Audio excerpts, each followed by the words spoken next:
Hi, everyone. I'm Maggie McGrath, senior editor at Forbes, and today we are joined by Gregory Brew.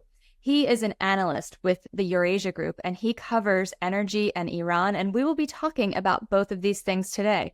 Greg, thanks so much for joining us. It's a busy news day. Thanks so much for having me on. It is indeed.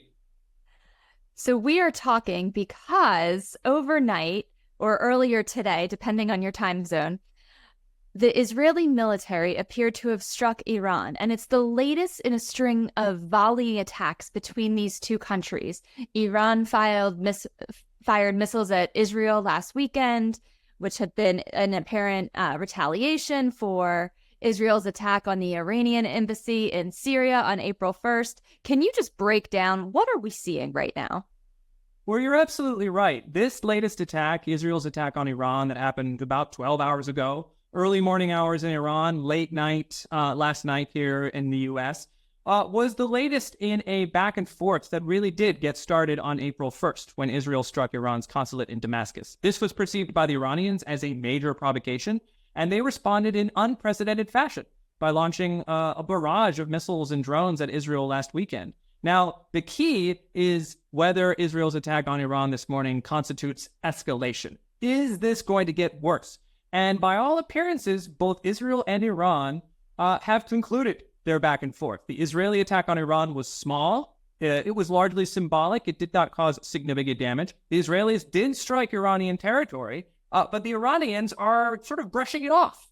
The official position of the Iranian government is that missiles were not fired into Iran, that there was a small incident involving drones in the city of Esfahan, which security forces dealt with. The Iranians are downplaying what happened. They don't seem interested in treating it as an escalation, probably due to the fact that they're not interested in escalation right now. They don't want to feel compelled to respond. So I think we can confidently call this latest chapter closed, but it does suggest that things could get very, very bad between Iran and Israel should things escalate or another crisis break out in the future. I was going to ask because all the reports coming out of Iran seemed to read as if they are downplaying it. And a lot of the news reports coming out are using phrases like de-escalation. And yet it is nonetheless an attack. So can you explain, is it just for show? Is it posturing? Like why even attack? Well, it's a delicate dance that Iran and Israel are currently engaged in. And it's really a dance that goes back years.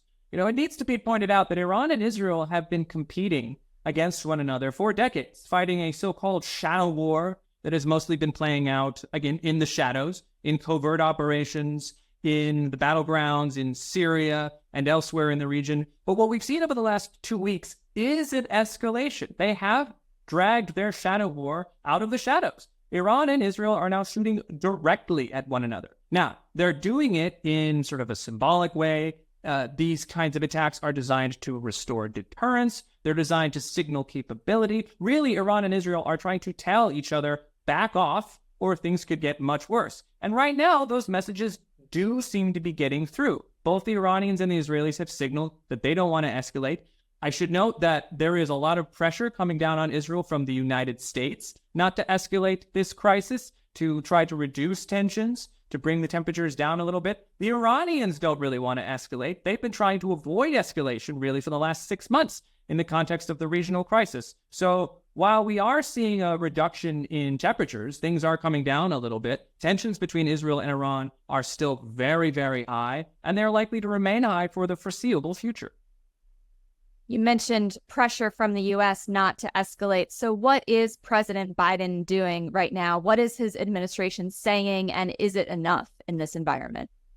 Well, I think the United States, since the April 1st attack on Iran's consulate in Damascus, the United States has been very concerned about escalation. They were very concerned about how Iran would respond.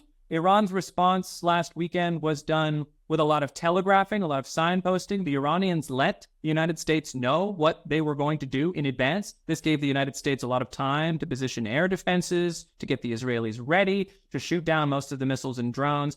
And after the attack, after the dust had settled, the U.S. quickly pivoted to pressuring Israel, telling Israel, we know you need to respond to this attack on your homeland, but we urge you to keep your response small, to keep it calibrated, so as to not give the Iranians a reason to continue this escalatory cycle. And I would argue that by all appearances, that pressure seems to have worked. The Israeli response, the attack this morning, was pretty small. It was fairly calibrated. What the United States is now trying to pivot to is getting the Israelis to look over the long term. What are the long-term solutions to the threat posed by Iran to Israeli security? And for the United States, the solution to that problem is more regional security infrastructure, getting the Israelis to agree to a broader regional framework that pulls them closer to states like Saudi Arabia, potentially states like Jordan. That's really the U.S. goal here. Rather than seeing Israel and Iran shooting at one another regularly, they want to strengthen Israel's position by pulling them closer to other states in the region. How likely is that to happen? Well, not very likely in the short term, which gets us back to the elephant in the room, which is Gaza. The situation in Gaza is now likely to return to the spotlight after 2 weeks of Israel-Iran hogging all the attention. And the situation in Gaza remains very, very bad. The humanitarian crisis there is ongoing. There seems to be even less chance of a ceasefire between Israel and Hamas. I would argue that the conditions that have been created due to the Iranian attack on Israel last weekend will likely make it a little easier for Israel to proceed with an offensive in Rafah, something that the United States was pushing back on quite firmly 2 weeks ago, but now appears to be creating a little bit more space around. And given how bad things are in Gaza, given how unsettled the situation is there, Arab states like Saudi Arabia are going to continue to be very wary of associating with Israel. They're going to be wary of the so-called grand bargain that the Biden administration is trying to push. So long as the situation in Gaza remains unsettled, I wouldn't look for a big agreement pulling Israel into a regional security infrastructure with Saudi Arabia anytime soon. As we talk about the regional constituents, how will, in your opinion, will Hezbollah respond? Or what should Americans know about how they've already responded? Well, this is an excellent question because it gets back to really the root cause of this confrontation between Iran and Israel. Hezbollah is Iran's ally. You know, when we think about Iranian proxies or Iranian groups that receive support throughout the region, Hezbollah stands sort of head and shoulders above the rest. It's a very large, very powerful organization. Its relationship with Iran goes back decades. And Hezbollah is also the most powerful, the most armed and equipped group that has sided with Iran, that Iran considers an ally. And finally, Hezbollah is positioned right next to Israel. It's positioned in southern Lebanon. It has hundreds of thousands of rockets that it could deploy against Israel in the event of a major war. This, of course, is creating a great deal of concern in Israel.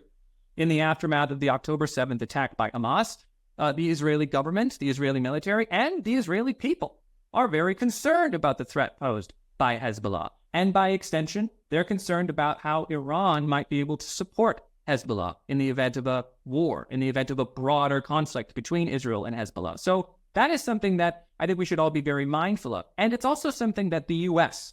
is very mindful of. Escalation risks on Israel's northern border between Israel and Hezbollah remain very high, and they remain something that will continue and endure even if the situation in Gaza becomes a little bit more settled. When Israel has addressed its security concerns in Gaza, when it has reduced the threat from Hamas, it is very likely to turn its attentions to Hezbollah, and we might see greater risks and encroaching crises from that area in the not-too-distant future. And what about the response from the Sunni Arab states? Well, the response from states elsewhere in the region to this back and forth between Iran and Israel has been very interesting. On the one hand, states like Jordan and Saudi Arabia did support Israel's defense from the Iranian attack. We do know that there was a degree of support that was given. In the case of the Jordanians, it was self-interested. They were shooting down drones and missiles that were passing through their own airspace. Jordan is not interested in becoming a battleground for an Iran-Israel competition. It's not interested in turning into a new Syria. At the same time, there is identification between the Sunni Arab states and Israel as far as addressing the threat from Iran. You know, we need to keep in mind, even though Saudi Arabia has normalized relations with Iran, there was that big agreement between Iran and Saudi last year that was brokered, mediated by China. There's been quite a lot of talk about Saudi and Iran reducing tensions, improving relations.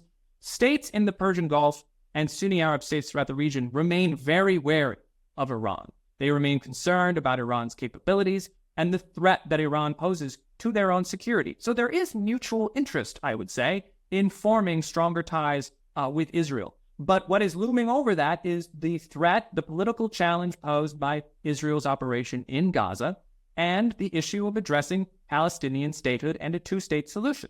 So long as war continues in Gaza, and so long as Israel appears to stand in the way of a Palestinian state, it will be very difficult for governments like Saudi Arabia to allow themselves to be more closely identified with Israel. So as we think about Americans who are going about their day, running their businesses, they see this news.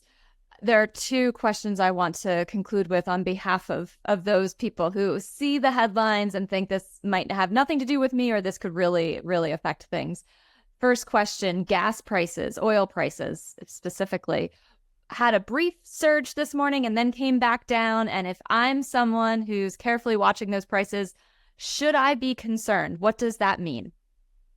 Well, I think we're all sort of hardwired to hear headlines about Middle East crises and immediately think about the price of oil, because the Middle East continues to be and will continue to be a major source of oil for the global market, particularly in the Persian Gulf, particularly through the Straits of Hormuz. What I would emphasize, though, is that what has happened over the last 6 months, as far as the regional crisis, as far as the escalating tensions and the increasing sort of instability that we've seen, while it has occasionally impacted price, it has yet to really impact supply. Oil supply coming out of the Middle East remains strong, it remains consistent, and it remains largely undisrupted. Even disruptions like what the Houthis have been doing in the Red Sea, the Houthis in Yemen, who have been attacking ships in the Red Sea since November, even disruptions like that have been largely absorbed by the energy market. That market, of course, is volatile, and the price does react to geopolitical events by adding risk premiums to the price. So we do see it going up and down based on headlines. But as far as oil supplies being disrupted, we really haven't seen that.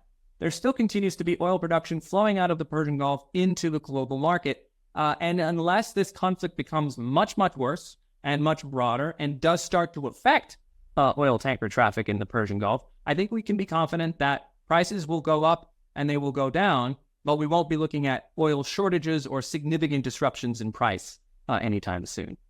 So oil production continuing apace, but you just alluded to the potential for it getting disrupted if there is a broader conflict, which leads me to my second question that I think anyone who woke up and saw the headlines this morning is wondering, what is the chance that this snowballs into a broader war, a bigger conflict, something much, much worse than what we're seeing right now?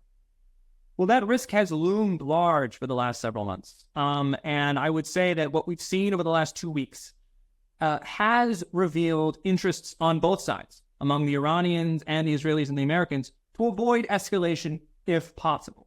There continues to be pressures pushing everybody away from a regional war. Now, does that mean a regional war won't break out? Not necessarily. Miscalculations can happen. Accidents can happen that force the states involved to escalate, even though they don't necessarily want to, in order to restore deterrence, in order to signal strength, capability, and maintain credibility. So the risks of escalation are still there. They could stem from another Israeli attack on an Iranian asset, right? This all started with the Israeli attack on the consulate in Damascus.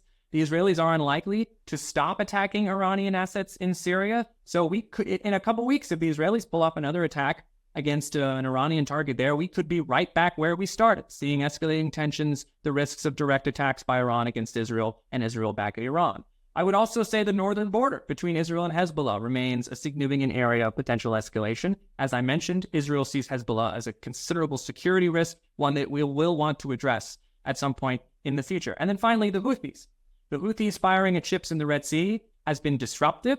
So far, they haven't caused significant damage or significant casualties, but that could change. They could open up the aperture of their campaign and start targeting more ships or potentially energy infrastructure in the region. That's another way that you get a broader conflict. The group in Yemen doesn't seem interested in doing that right now, but there is a possibility, again, either through miscalculation or intended escalation, that grows into a broader regional conflict. So the risk is there.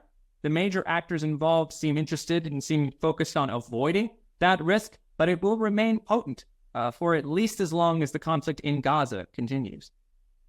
So we've talked about this conflict, the potentials for escalation, de-escalation, the effect on oil, the Biden response. Is there anything else on your mind right now, or anything else that you would tell Forbes viewers that they should be thinking about or looking out for here?